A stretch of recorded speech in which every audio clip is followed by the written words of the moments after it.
안녕하세요. 연세플러스 안과 김민환 원장입니다. 시력교정술을 받으시기 전에 가장 중요한 것은 수술 전 정밀 검사를 받는 것입니다. 수술 전 정밀 검사를 통해서 눈의 다른 부분에 이상은 없는지를 확인하는 것이 중요하겠고요. 그리고 시력교정술을 받을 수 있는 눈 상태인지를 꼭 확인하셔야 됩니다. 그래서 각막 상태라든지 망막 상태라든지 전반적인 검사를 하시게 되고요. 저희 병원 같은 경우는 시력교정술 전 검사를 할 때 산동검사를 하거든요. 산동검사라고 하는 거는 눈에 동공 확장제를 넣어서 눈 뒤쪽에 시신경이나 망막을 정밀하게 보는 것을 말하는데요. 그래서 동공 확장제를 넣으면 일정 시간 동안 좀 눈앞이 뿌옇게 보일 수가 있기 때문에 수술 전 정밀 검사를 하시러 오실 때는 운전을 하지 않고 오시는 것을 권유드립니다.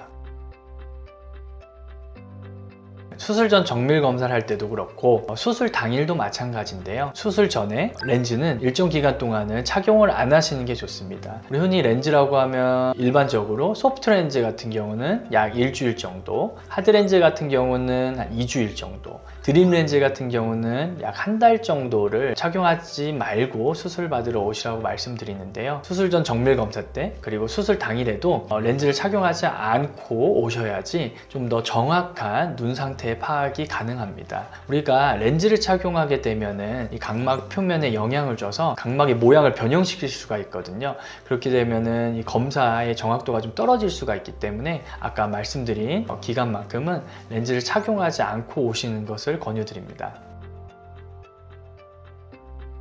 우선 환자분의 안구 건조증이 어느 정도인지가 중요하겠는데요. 경미하거나 일반적으로 관리가 되는 안구 건조증인 경우에는 수술하는 데는 큰 지장이 없습니다. 하지만 꽤 진행된 안구 건조증이라든지 안약이라든지 여러 가지 약물을 사용하는데도 안구 건조증 증상, 안구 건조증 소견이 꽤 있으신 경우에는 수술 후에 안구 건조증이 나빠질 수가 있기 때문에 이 정도 안구 건조증이 있으실 때는 좀 충분한 관리를 하고 수술을 진행하시는 걸 권유드립니다. 간혹 안구 건조증이 너무 관리가 안 돼서 수술을 못 받으시는 경우도 있거든요.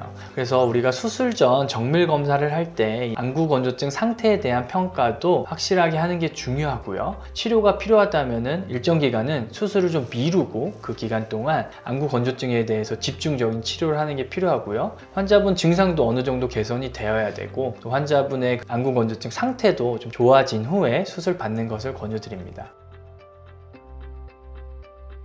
수술 받는 날 이제 병원을 가실 때는 전날부터 좀 충분한 휴식을 하고 수술 받으시는 게 좋겠고요. 눈 수술할 때 몸이 또 많이 긴장되기 때문에 또 휴식을 충분히 하셔야 좀 더 긴장도 풀리고 또 긴장할 때도 좀 더 집중해서 수술 받으실 수가 있겠고요. 너무 화장을 하신다든지 과도한 액세서리를 착용하신 경우에는 수술에 좀 방해가 될 수 있기 때문에 그 부분들은 지양해 주시는 게 좋겠고, 그리고 우리가 너무 두꺼운 후드티라든지 폴라티를 입으신 경우에는 수술 중에 이 자세가 좀 불편하다든지 아니면 목이 좀 답답해서 좀 이런 답답한 증상이 들 수가 있거든요. 그런 의상, 그런 옷은 좀 피하고 오시는 게 좋겠고, 수술 직후에 안 보이거나 그런 건 아닌데 좀 보는 게 불편하실 수도 있고 피곤하실 수도 있거든요. 그래서 보호자분이 오시면 좋겠지만 그렇게 안 되는 경우에는 운전보다는 대중교통을 이용해서 오셔야지 가실 때도 조금 더 위험하지 않게 귀가하실 수 있을 것 같습니다. 그리고 수술 후에 자외선 차단을 위해 저희가 선글라스 착용하는 걸 권유드리거든요. 그래서 수술 후에 바로 착용할 선글라스라든지 아니면 자외선을 차단해줄 모자를 같이 지참해 오시는 것도 좋은 방법이 될 것 같습니다.